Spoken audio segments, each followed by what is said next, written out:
आज की class start करते हैं। चार्ज क्या होता है वो कंप्लीट हो गया है। आज मुझे सिखाना है चार्ज हम कैसे क्रिएट करेंगे बॉडी पे, वो इतना इम्पोर्टेंट नहीं है। आज उसके बाद शुरू करेंगे कूलम्स लॉ, एंड वो बहुत इम्पॉर्टेंट है। एक्चुअली मैं बोलूँ तो एक्चुअली 12th क्लास की स्टडी कूलम्स लॉ से शुरू होगी, पर ये भी इग्नोर मत मार लेना, एक नंबर में आ सकती हैं ये चीज़ें भी, ठीक है। इग्नोर कुछ मत करना प्लीज़, है ना। आप कंपटीशन क्वेश्चन देख लो, कहीं से भी कुछ भी उठा के एक नंबर का दे देते हैं वो लोग, है ना। तो इग्नोर कुछ नहीं करेंगे हम लोग, ठीक है। आज कुछ हम लोग क्वेश्चंस भी करेंगे कॉम्पिटिटिव के, वो भी देखेंगे। चलो, तो मेथड ऑफ चार्जिंग मुझे सिखाना है, क्योंकि चार्ज क्या होता है उसकी प्रॉपर्टीज़ हम डिस्कस कर चुके हैं। अब मेथड ऑफ चार्जिंग 3 तरह की है। बेसिकली तुम्हारी बुक में सिर्फ एक ही है, पर मेरे को समझाना है तो मैं सारी चीज़ें सिखाऊंगी, ठीक है। कुछ नहीं छोड़ूंगे, सब कुछ पढ़ेंगे। तो पहला वाला हमारे पास जो मेथड है दैट इज़ फ्रिक्शन, दूसरी भाषा में कहूँ तो रबिंग, ठीक है ना। अगर मैं किसी दो चीज़ को रब कर रही हूँ, फॉर एग्जाम्पल मैंने ग्लास की रॉड ली, क्या लिया मैंने, एक ग्लास का रॉड, और एक लिया सिल्क का कपड़ा, ठीक है। तो मैं ना ग्लास की रॉड को सिल्क के कपड़े पे रख कर इस तरह से रब कर रही हूँ, समझ गए। तो दोनों पर चार्ज क्रिएट हो जाएगा, एक पे पॉजिटिव चार्ज और एक पे नेगेटिव चार्ज। अब कोई मुझे बताएगा किस पे पॉजिटिव चार्ज आएगा और किस पे नेगेटिव आएगा, कैसे पता। जो बॉडी आसानी से रब करने पे इलेक्ट्रॉन को लॉस कर देगी, आप समझो मेरी बात को। मैं कह रही हूँ मेरे पास दो बॉडीज़ हैं, लेट एक बॉडी ए है और एक बॉडी मेरे पास बी है, ठीक है। एक मेरे पास ए बॉडी है और एक मेरे पास कौन सी बॉडी है, बी। मैंने इन दोनों को एक दूसरे के ऊपर रब किया, ठीक है ना। तो रब करने पे मान लो इसके अंदर से इलेक्ट्रॉन निकल गए, तो वो इलेक्ट्रॉन किसके पास पहुँचेंगे, बी के पास। ऐसे तो तय, एक बॉडी इलेक्ट्रॉन निकालती है और दूसरी बॉडी उन इलेक्ट्रॉन को गेन कर लेती है। सही कह रही हूँ, गलत कह रही हूँ, सही है ना। तो इसके पास इलेक्ट्रॉन पहुँच गए ना, तो इस पर कौन सा चार्ज क्रिएट हो जाएगा, और जिसने इलेक्ट्रॉन को लॉस किया उस पर कौन सा चार्ज आ जाएगा। हमने पढ़ा था ना, जो बॉडी इलेक्ट्रॉन को लॉस करती है, उसने इलेक्ट्रॉन निकाल दिए, उस पर कौन सा चार्ज आ गया, पॉजिटिव, क्योंकि उसने इलेक्ट्रॉन दिए और देने वाला बड़ा होता है, पॉजिटिव चार्ज। जिसने इलेक्ट्रॉन ले लिए, अब उसने दूसरे से मांगा है तो वो छोटा हो गया, तो उस पर कौन सा चार्ज आ गया, समझ गए ना। पॉजिटिव लेने, पॉजिटिव मतलब बड़ा, नेगेटिव मतलब छोटा, समझ गए। देने वाला बड़ा होता है, लेने वाला हमेशा छोटा हो जाता है। क्लियर हो गया मेरी बात। अब ऐसा क्या हुआ कि रब करने पे एक ने इलेक्ट्रॉन निकाले और दूसरे ने इलेक्ट्रॉन ले लिए, क्या होगा। जब आप रब करते हो तो क्या हीट जनरेट होता है, सही कह रही हूँ, गलत कह रही हूँ। मैंने एक बॉडी को, आप देखते हो ना, आपने 11th क्लास में पढ़ा है, ऐसे करो तो क्या जनरेट होता है, हीट, क्योंकि आपने थर्मोडायनेमिक्स में पढ़ा है। काम करने पर वो किस में कन्वर्ट हो जाता है, हीट एनर्जी में। तो जब मैं एक चीज़ को दूसरी चीज़ पे रब कर रही हूँ ना, तो हीट जनरेट हो रही है, और वो हीट एनर्जी किसको मिलेगी, इलेक्ट्रॉन को, तो वो अपने ऑर्बिट को छोड़ के बाहर निकल जाएगा। समझ आ गई मेरी बात। तो रबिंग करने पर हीट जनरेट होती है, जिसकी वजह से जिस बॉडी के इलेक्ट्रॉन लूज होंगे वो छोड़ के बाहर आ जाएंगे, तो दूसरी बॉडी को मिल जाएंगे। समझ आ गया, कोई दिक्कत है क्या। तो मैंने ना यहाँ पर कुछ लिख दिए हैं कि एक दो बॉडी जिन पे रब करने पर क्या होता है। हालांकि याद करने की ज़रूरत नहीं है, पर एक बार रीड करने में कुछ जा नहीं रहा है। अगर आप ग्लास रॉड को सिल्क के कपड़े पे रब करते हो तो ग्लास की रॉड पर पॉजिटिव चार्ज आ जाता है और सिल्क के कपड़े पे नेगेटिव चार्ज आ जाता है। समझ गए मेरी बात। अगर हम लोग क्या करते हैं, कॉम्ब लेते हैं और अपने ड्राई बालों पर कॉम्ब करते हैं, तो आपके बाल कॉम्ब की तरफ अट्रैक्ट होने शुरू हो जाते हैं, देखा है आप लोगों ने, हाँ बिल्कुल, उस पर चिपक जाते हैं। तो ऐसा क्यों होता है, क्योंकि जब आप कॉम्ब को अपने हेयर में डाल रहे हो ना, तो रबिंग हो रही है, तो उसकी वजह से क्या होता है, हमारे बाल इलेक्ट्रॉन लॉस कर देते हैं, तो उन पर कौन सा चार्ज आ जाता है, पॉजिटिव, और वो कॉम्ब पे चले जाते हैं इलेक्ट्रॉन, तो उस पर कौन सा चार्ज आ जाता है, तो उनमें अट्रैक्शन होने लगता है, इसलिए हमारे बाल कंघे पे चिपकने लगते हैं जब बाल ड्राई होते हैं तब, ठीक है। वुलन क्लॉथ्स को अगर आप रबड़ या प्लास्टिक के कपड़ों पर रब करते हो, सही है ना, आपने ऐसा सर्दियों में देखा भी होगा कि अगर हम वुलन के कपड़ों पर कभी कभी ऐसे हाथ मारते हैं ना, तो स्पार्किंग सी होती है। ब्लैंकेट्स में तो देखा ही होगा, सर्दियों में ब्लैंकेट्स पे ऐसे हाथ मारो तो वहाँ पे आपको स्पार्क दिखाई देता है, क्योंकि रबिंग करने पे इलेक्ट्रॉन्स निकल रहे हैं तो चार्ज जनरेट हो रहा है। समझ गए मेरी बात? लास्ट, कैट की स्किन पर अगर एबेनॉइड की रॉड को रब करते हैं तो कैट की स्किन पर पॉजिटिव चार्ज और एबेनॉइड की रॉड पर नेगेटिव चार्ज हो जाता है। समझ आ गया?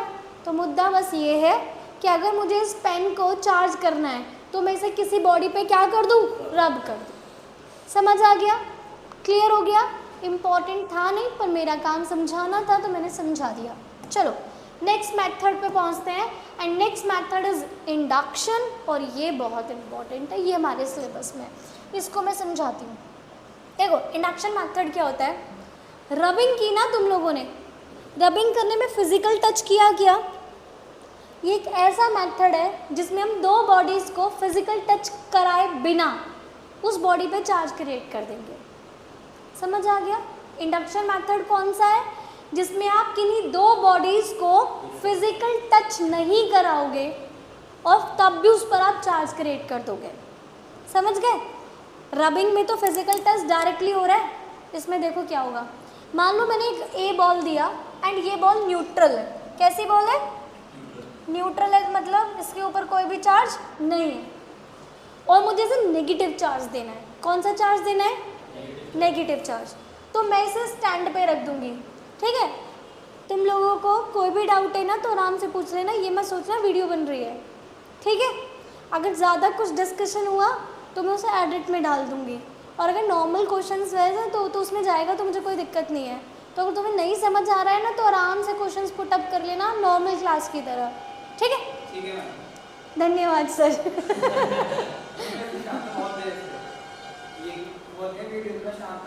अरे नहीं, मैंने बोला ना एकदम, जब तुम क्लास को एंजॉय नहीं करोगे तब तक तुम समझ भी नहीं पाओगे।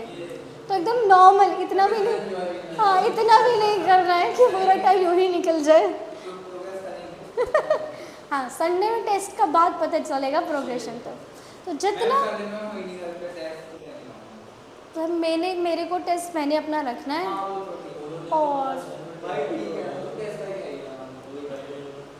सर ने असाइनमेंट दिया है 5 क्वेश्चन दिए, बिल्कुल सिंपल अरे क्या क्वेश्चन दिया है, कहां खराब हो रहा है पार्ट है। मेरे को भी अपना वर्कशीट देना है, पर अभी नहीं दूंगी, अभी मैं कॉलम स्लॉट तक पहुंच जाऊँ आफ्टर,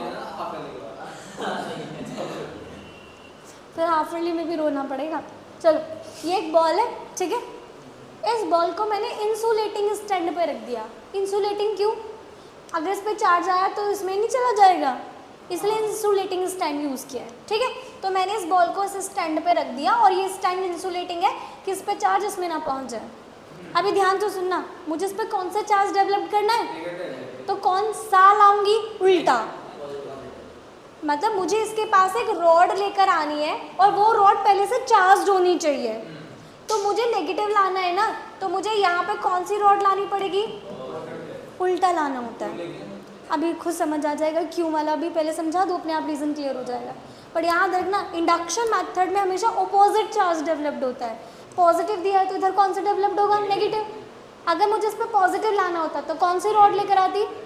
समझ गए? अब देखो क्या होगा, इसके अंदर इलेक्ट्रॉन और प्रोटॉन दोनों है ना, सही है ना? न्यूट्रल क्यों है ये? क्योंकि जितने इलेक्ट्रॉन्स हैं ठीक उतने ही प्रोटॉन्स हैं, पर है तो दोनों ही ना।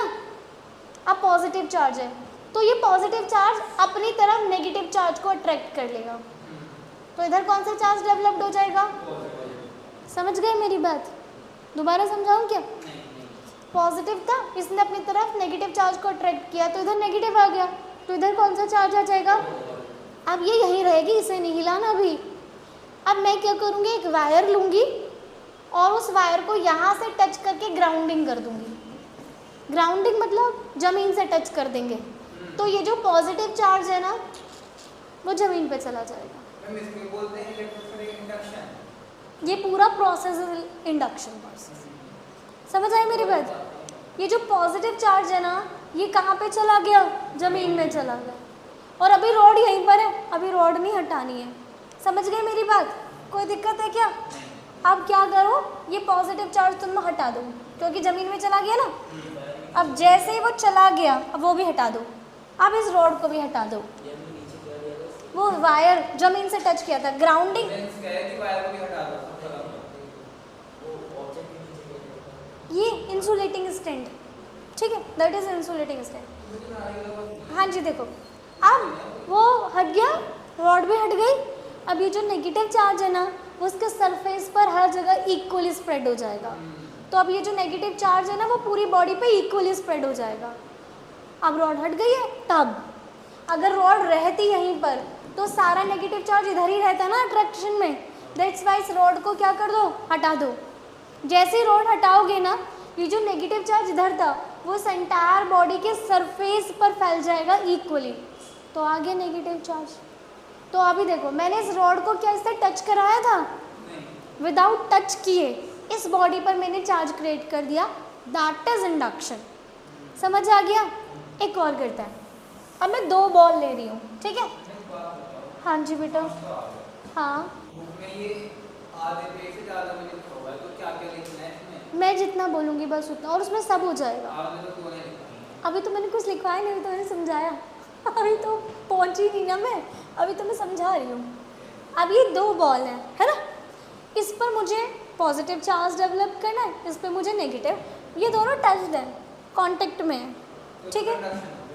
नहीं, अभी इस पर और इस पर चार्ज करूँगी इंडक्शन से, मतलब जो लाऊंगी वो इसे टच नहीं कराऊँ। दोनों को मैंने इंसुलेटिंग स्टैंड पे उठा के रख दिया। कोई दिक्कत? कौन सा चार्ज डेवलप करना है? पॉजिटिव। तो कौन सी रॉड लेकर आऊँगी? ठीक, तो इधर कौन सा चार्ज आ जाएगा अट्रैक्शन की वजह से? तो इधर क्या आ जाएगा? अब ये नेगेटिव इसके पॉजिटिव को अट्रैक्ट करेगा, और फिर इधर क्या आ जाएगा? ये तो कांटेक्ट में है ना, मेटेलिक बॉल, बस एक दूसरे को क्या कर देंगे? तो इसे हटा दूँ फिर? चलो, हट गया, सही है। अब ये नहीं हटाना, ये रहेगा ही। अब इन्हें उठा के अलग अलग कर दो। हाँ, पहले इन्हें उठा के अलग अलग कर दो, इनके बीच का डिस्टेंस हटा दो, ताकि ये चार्ज एक दूसरे को न्यूट्रल ना कर दे। समझ गए? इन्हें उठा के क्या कर दो? सेपरेट। फिर इस रॉड को हटा देना, तो इसका पॉजिटिव चार्ज इसमें फैल जाएगा, इसका नेगेटिव चार्ज इसमें फैल जाएगा। तो इस पर पॉजिटिव चार्ज आ गया, उस पर कौन सा चार्ज आ गया? समझ आ गया? अब एक बार डेफिनेशन रीड कर लेते हैं। जब तक कॉन्सेप्ट क्लियर नहीं करेंगे ना, तो डेफिनेशन समझ नहीं आएगी। हाँ, इंडक्शन नहीं, इंडक्शन की से लॉजिकल क्वेश्चंस पूछे जाएंगे, मैं कराऊंगी। नहीं, हाँ जी, नहीं।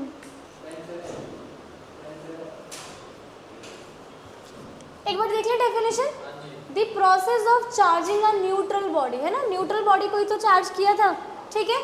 By bringing a charge body near by it. मैं क्या कर रही हूँ? एक न्यूट्रल बॉडी को चार्ज कर रही हूँ, और न्यूट्रल बॉडी को मैं कैसे चार्ज कर रही हूँ? इसके पास एक चार्ज बॉडी लेकर आ रही हूँ, सही है ना? But without making any contact, इनके बीच में कोई कॉन्टेक्ट नहीं लाना है। तो इस मेथड वाले जिसमें चार्जिंग किया है, इसे हम क्या कहते हैं? इंडक्शन। Charging by induction. कोई दिक्कत है क्या? समझ आ गया इंडक्शन मेथड क्या है? अब इसके कुछ इंपॉर्टेंट पॉइंट्स, डेफिनेशन लिख लो पहले। लिख लिया? जो डायग्राम बनाया था वो ड्रॉ किया था? अब कर लो। कर लिया तो गुड, नहीं किया तो थोड़ा सा जल्दी से इसे ड्रॉ कर लो भाई, ड्रॉ तो करना पड़ेगा।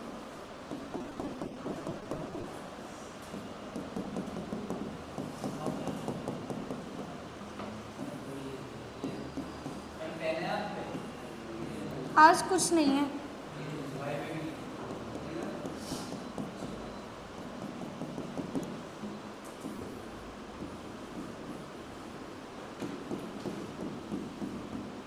ठीक है, हो गया कंप्लीट इंडक्शन मेथड। ड्रॉ कर लो, पीडीएफ भेज दूंगी, उसमें देख लेना, है ना? नहीं तो बहुत टाइम कंज्यूम हो जाएगा। चलो जी, सुन ले, हम पढ़ लें। ये जो मेथड है ना, उसमें परमानेंट चार्ज आ जाता है। आपने बॉल को नेगेटिव चार्ज दिया ना, तो अब उसका परमानेंट चार्ज है।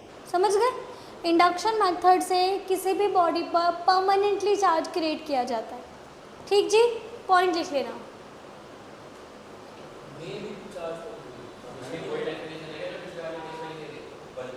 हाँ, ये वही है, सेम डेफिनेशन। ठीक है, याद रखेंगे क्या पॉइंट कि आपका जो इंड्यूसिंग प्रोसेस है उसमें चार्ज कम परमानेंटली ही अटेन हो जा रहा है। ठीक है, चार्ज कैसे आ जा रहा है? परमानेंटली। ठीक है, कहाँ पे? By this process of charging conductor में बी चार्ज परमानेंटली। सही तो है, जो आपने जिस बॉडी पे चार्ज लिया है वो कंडक्टिंग बॉडी तो थी। ठीक है, जो बॉल में ले रही थी ना वो कंडक्टिंग बॉडी थी। डन। क्रिएट करना, हाँ, जैसे अभी बॉल पे पॉजिटिव चार्ज क्रिएट किया ना, दैट इज इंड्यूसिंग। जब आप किसी चीज़ को ज़बरदस्ती लेकर आते हो ना उसे इंड्यूसिंग कहते हैं। अच्छा, अभी इसकी बात करेंगे ना, अभी करते हैं, पहले फर्स्ट पॉइंट तो कर लें। ये लो जी,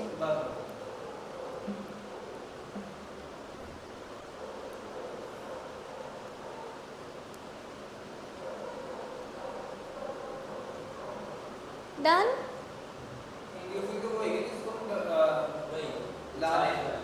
एक होती है इंड्यूसिंग बॉडी, एक होती है इंड्यूस्ड बॉडी। जो ला रहे हैं वो इंड्यूसिंग, जो हो रही है वो इंड्यूस। तो इंड्यूसिंग बॉडी क्या है? जिसकी वजह से चार्ज क्रिएट कर रहे हो, जो रॉड लेकर आ रही थी। हाँ, तो क्या उसका चार्ज कम हुआ था? क्या उसने चार्ज गेन किया था?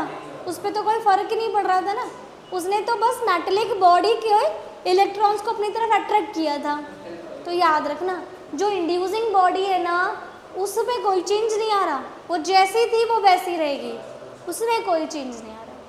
डन, समझ आ गया? ये पॉइंट्स आप लोगों को याद होने चाहिए। समझ गए मेरी बात? इस पे मैंने क्वेश्चंस देखे हैं। Next, the nature of induced charge. क्या बेटा? अच्छा हाँ, वो इंड्यूसिंग है, राइट। बच्चों से इंड्यूसिंग बॉडी लिख लेना है ना। और यहाँ पे अच्छा ये okay, the nature of induced charge is always opposite to that of inducing charge. सही है या गलत है? समझा दूँ? समझ आ गया ना? देखो रॉड थी ना, फिर भी मैं समझा दूँ पर समझ आया तो गुड। ये रॉड थी, ये मेटेलिक बॉडी थी, ये इंड्यूसिंग चार्ज है, ये इंड्यूसिंग बॉडी है। इस पे जो चार्ज है वो कौन सा चार्ज है? Inducing charge. और इस पे जो चार्ज आप डेवलप्ड कर रहे हो दैट इज इंड्यूस्ड चार्ज। ये दोनों उल्टे थे ना, बताया था ना मैंने। अगर ये रॉड पॉजिटिव है तो मेटेलिक बॉल पर कौन सा चार्ज आ रहा था, और अगर रॉड पर नेगेटिव है तो मेटेलिक बॉडी पर कौन सा चार्ज आ जाएगा? उल्टा। दैट्स कि इस वाले मेथड से हमेशा उल्टा चार्ज क्रिएट होगा, सेम चार्ज इस मेथड से क्रिएट नहीं होगा। डन? क्या बेटा? अब धीरे धीरे आएंगे। हाँ, एक बच्चा तो वही था जिसके फादर बात कर रहे थे, तीनों में बैक। चल नेक्स्ट, ध्यान से सुनना। Induced charge can be lesser और equal to the inducing charge but never greater. ये पॉइंट बहुत इम्पॉर्टेंट है, बहुत इम्पॉर्टेंट पॉइंट है। देखो मेरी बात सुनो, एग्जाम्पल के तौर पे ऐसे वैसे रैंडमली समझाने के लिए बात कर रही हूँ। मान लो इस रॉड के पास ना कितना चार्ज है, ऐसे समझ लो 10 पॉजिटिव चार्ज है, मतलब 10 इलेक्ट्रॉन उसने लॉस कर दिए, तो मैं मान रही हूँ उसके पास 10 इलेक्ट्रॉन वाला पॉजिटिव चार्ज है। समझ गए मेरी बात? अब मैंने रख दी इधर एक बॉल, तो ये जो 10 पॉजिटिव इलेक्ट्रॉन्स के बराबर चार्ज है वो मैक्सिमम कितने इलेक्ट्रॉन्स को अपनी तरफ अट्रैक्ट कर पाएगा? क्या 10 से ज़्यादा कर पाएगा? 10 से कम कर सकता है। तो इसलिए याद रखेंगे कि जो इंड्यूस्ड चार्ज होता है ना वो इंड्यूसिंग चार्ज से कम हो सकता है, बराबर हो सकता है, पर ज़्यादा कभी नहीं हो सकता। यहाँ पर कितने इलेक्ट्रॉन्स थे? हाँ हाँ, समझ गए ना? इंड्यूस्ड चार्ज इस चार्ज से कम हो सकता है। हाँ जी बच्चों, पॉइंट समझ आ गया? अच्छे से क्लियर हो गया? Done. Last, induction take place only in bodies या तो कंडक्टिंग या non conducting, not in particles. एक मिनट, हाँ मेटेलिक, वो नॉन मेटल्स में भी तो इलेक्ट्रॉन्स होंगे, उसमें भी तो प्रोटॉन्स होंगे।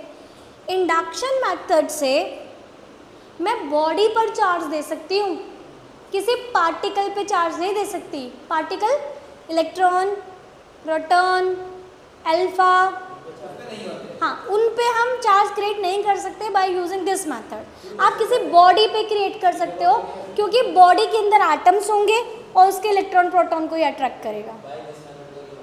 इंडक्शन मेथड, हाँ बाकी से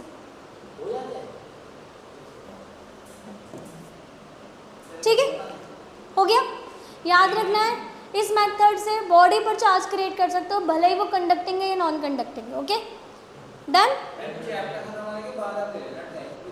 नहीं, संडे ये ही कायदे से चलेगा कि जितना मैंने पढ़ाया है उतना अभी मैं स्ट्रॉन्ग करा दूँ। डन।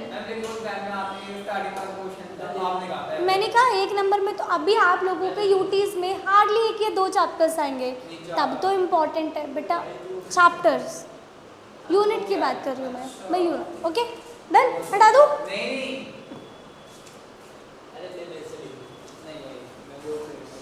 जल्दी इसको ठीक कर लेना, ये है ना, ये इंड्यूस्ड। देखो जल्दी लिख लो, आगे आ जाए। नेक्स्ट मेथड है कंडक्शन, जो तुम आज तक करते हैं। यो एक बॉडी लेनी है, समझाती हूँ। एक बॉडी लेनी, हाँ मतलब अरे रुक जाओ, इंडक्शन की नहीं कंडक्शन की। इंडक्शन हो तो हाँ बस उतना ही है बेटा, उसके अलावा एक वर्ड एक्स्ट्रा नहीं है। आप रीड करो, उन्होंने पूरा एक्सप्लेन किया ना इसलिए बड़ा नहीं, बस डेफिनेशन आती है, और अगर बाय चांस आ गया तो डायग्राम आता नहीं है वो भी ठीक है। लॉजिकल क्वेश्चंस आएंगे जो मैं अपने दूंगी क्वेश्चंस में। अब देखो एक बॉडी है, मान लो ऐसे, मान लो कि इसके पास है ना 10 इलेक्ट्रॉन वाला चार्ज है, सही है। कितना चार्ज है? -10 इलेक्ट्रॉन। ये न्यूट्रल बॉडी है। अब मैंने ना तार से कनेक्ट कर दिया इन दोनों को। किससे कनेक्ट कर दिया? वायर से। तो अब क्या होगा? इलेक्ट्रॉन यहाँ से चलेंगे, यहाँ पर जाएंगे, ऐसे तो होगा ना। कब तक जाएंगे? जब तक दोनों पर इक्वल इलेक्ट्रॉन्स ना हो जाए ना। तो इधर भी 5 इलेक्ट्रॉन्स ना हो जाए और इधर भी 5 इलेक्ट्रॉन्स ना हो जाए, ऐसे ही होता है ना, है ना। तो जब आप 2 बॉडीज़ को वायर से कनेक्ट करके चार्ज को ट्रांसफ़र कराते हो, और चार्ज हमेशा कैसे ट्रांसफ़र होता है? Higher body to. अच्छा तो एग्जांपल देना मुझे एक बारी। एक मान लो कि यहाँ पर +10 इलेक्ट्रॉन्स, ये न्यूट्रल बॉडी है, वायर कनेक्ट कर दिया, इधर से इलेक्ट्रॉन जाएंगे, इधर से, यहाँ से इधर इलेक्ट्रॉन जाएंगे। कितने गलत जवाब दे रहे हो ना तुम लोग। सुन लो, इसके पास +10 है, मतलब इसके पास इलेक्ट्रॉन की कमी है। पॉजिटिव चार्ज है ना। पॉजिटिव चार्ज कब होता है? हाँ ये ट्रिकी था, बहुत ट्रिकी था।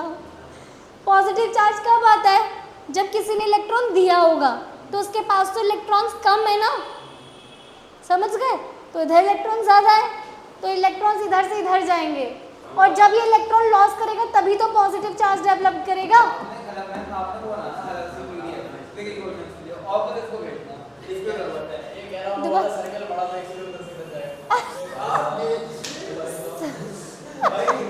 सुनो सुनो सुनो, देखो इधर +10 इलेक्ट्रॉन्स है, तो इसके पास 10 इलेक्ट्रॉन की डेफिशिएंसी है, ठीक है। इधर इलेक्ट्रॉन प्रोटॉन इक्वल है, तो उसके पास ना इलेक्ट्रॉन की डेफिशिएंसी है, सही है ना। बट इसके कंपेयर में इसके पास इलेक्ट्रॉन ज़्यादा है, क्योंकि इसके पास तो 10 इलेक्ट्रॉन कम है ना। तो फिर इलेक्ट्रॉन यहाँ से चलेंगे इसकी तरफ, और जब ये इलेक्ट्रॉन लॉस करेगा तभी तो ये पॉजिटिव चार्ज डेवलप करेगा।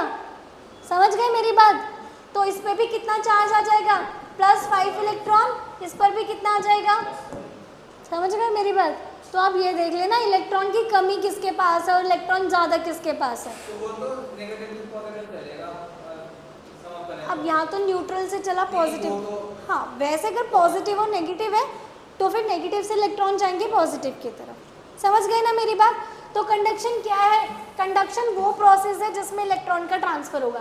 The process of transfer of charge by contact of two conducting bodies. ठीक है, जब आप दो कंडक्टिंग बॉडीज को किसी तार से जोड़ देते हो और चार्ज ट्रांसफर करने लगे, तब इस मेथड को कंडक्शन कहते हैं। क्या इसमें फिजिकल कांटेक्ट आ रहा है? रबिंग में भी था, सिर्फ इंडक्शन में फिजिकल कांटेक्ट नहीं होता। समझ गए? कंडक्शन सिर्फ तभी कहलाएगा जब दो बॉडीज के बीच में कांटेक्ट होगा।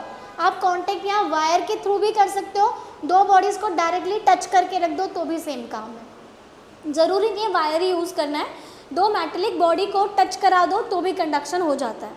तो यहाँ पर फिजिकल कांटेक्ट होना नेसेसरी है। समझ आ गई मेरी बात? ठीक है, कंडक्शन में क्या ज़रूरी है? फिजिकल कांटेक्ट होना। ये सिर्फ और सिर्फ कंडक्टर में ही हो सकता है। ओके, ये नॉन कंडक्टर्स में नहीं हो सकता। समझ गए? अब देखना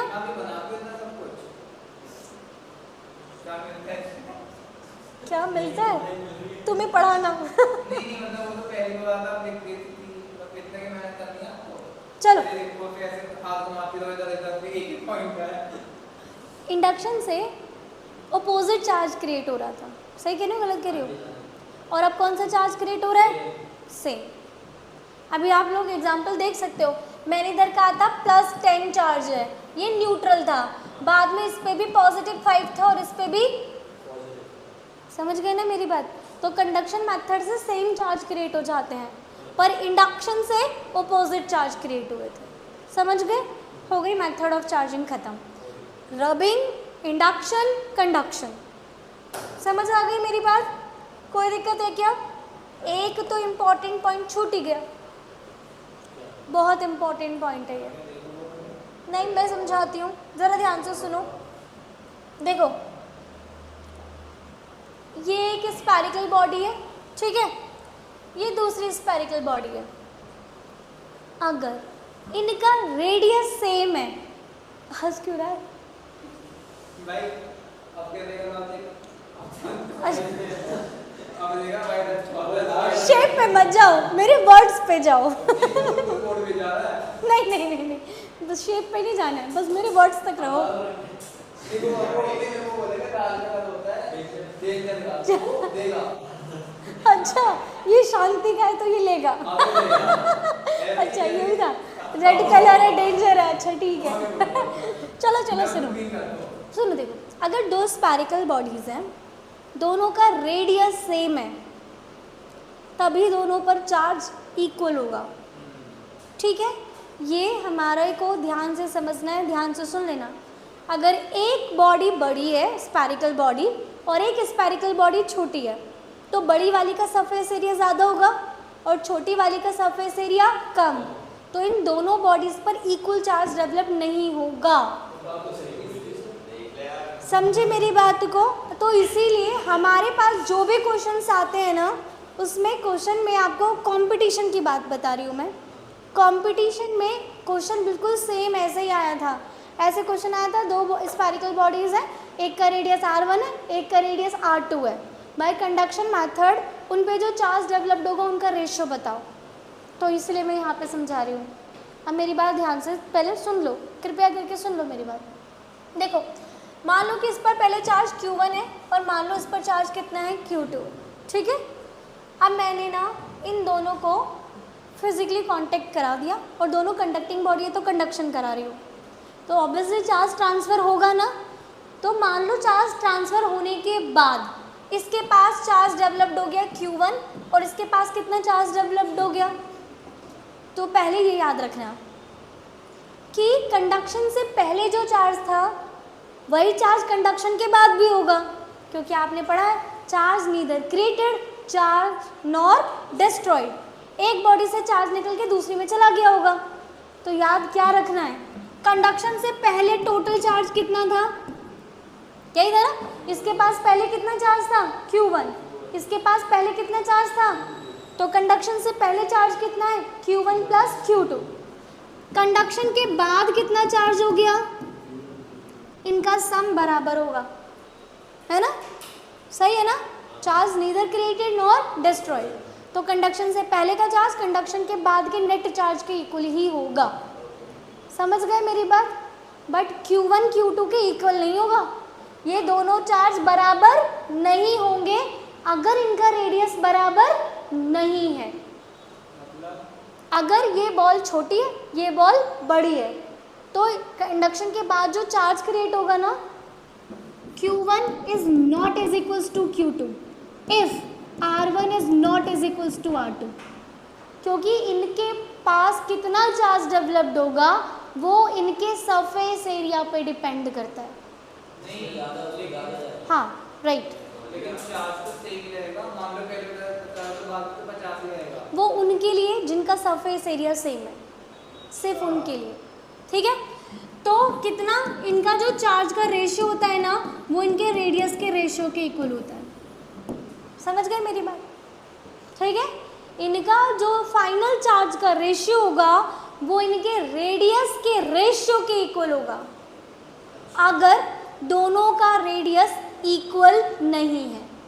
अगर दो सेम बॉडीज़ हैं, सेम मेटल की हैं, सेम सरफेस एरिया है, तो फिर Q1 is equals to Q2। समझ गए? इस पर 2 बार कंपटीशन में क्वेश्चन पूछा गया है। एक्चुअली में तो सरफेस डेंसिटी पूछा गया था, चार्ज डेंसिटी पूछा गया था, वो मैं अभी आगे बताऊंगी, तब मैं इस फॉर्मूले का यूज़ करूंगी, ठीक है ना।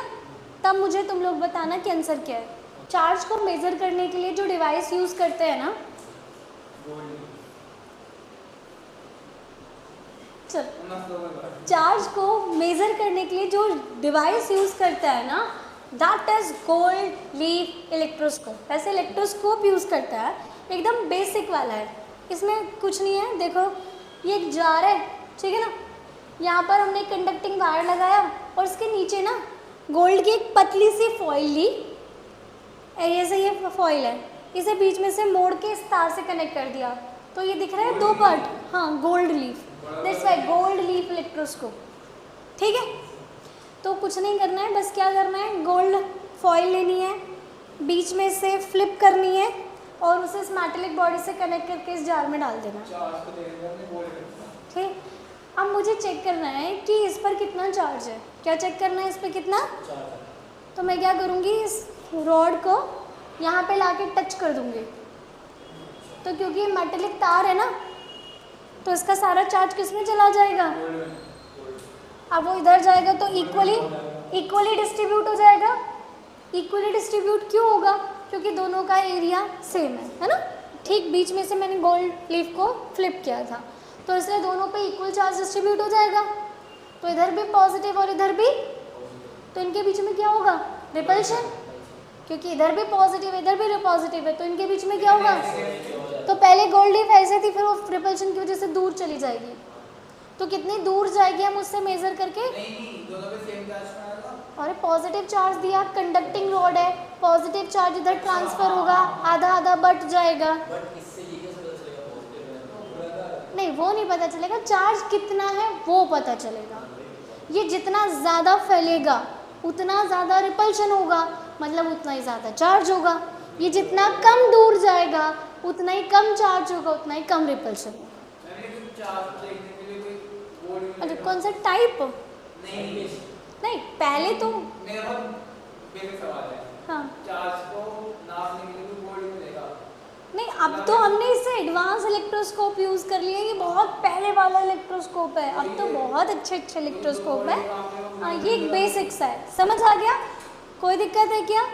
क्लियर हो गया बात? लिखना बनाना है? नहीं मेरे को समझाना था कि गोल्ड लीफ इलेक्ट्रोस्कोप क्या है, ताकि तुम लोग ये ना कहो मैम ने नहीं पढ़ाया। आज ना मैम केमिस्ट्री में वो करा दी, क्या नेमिंग बता दी, तो आयुर्वेद में मतलब हाँ उसका काम आ रहा था, एल्कोहल एनिलीन, ये मेरे को एक पूरी क्लास आंसर दे दी, जो बच्चा फेल हुआ है वो तो आंसर दे रहा, मेरे को एक को नहीं आ रहा। चलो कोई नहीं, ये समझ आ गया, सर करा देंगे। चलो डन, कोई दिक्कत है? एक और चीज़ सुनो, अभी देख लो पॉजिटिव ही गया ना, लेकिन मैं इस रॉड को ले जाकर यहाँ टच ही ना कराऊँ और दूर रख दूँ कुछ नहीं होगा तो इंडक्शन होगा, और जब इंडक्शन होगा नेगेटिव आएगा। तो अगर इस पे पॉजिटिव चार्ज है तो गोल्ड लीफ पे कौन सा चार्ज चला जाएगा, समझ गए ना। टच कराओगे तो कंडक्शन होगा, तो अगर इस पे पॉजिटिव था तो इधर भी पॉजिटिव, इधर नेगेटिव है तो इधर भी नेगेटिव। लेकिन टच नहीं कराओगे, पास ले जाकर रख दोगे तो इंडक्शन होगा, और फिर कौन सा चार्ज डेवलप्ड होगा, ऑपोजिट। समझ आ गया, ये आगे अभी क्लियर हो गया। नहीं, मैंने बस बता दिया, इलेक्ट्रोस्कोप है, एक लाइन में कहीं पे लिखा हुआ है, ठीक है। पता नहीं आता। हाँ नहीं आता, ठीक है, समझ तो आ ही गया ना। आप बोल दिया नहीं आता, कोई आ जाता। नहीं, ये बहुत बेसिक चीज़ें हैं, बहुत ही बेसिक है, ठीक है। आगे बढ़ जाए अब लेकिन बेसिक काम होना चाहिए। अब हो गया कंप्लीट।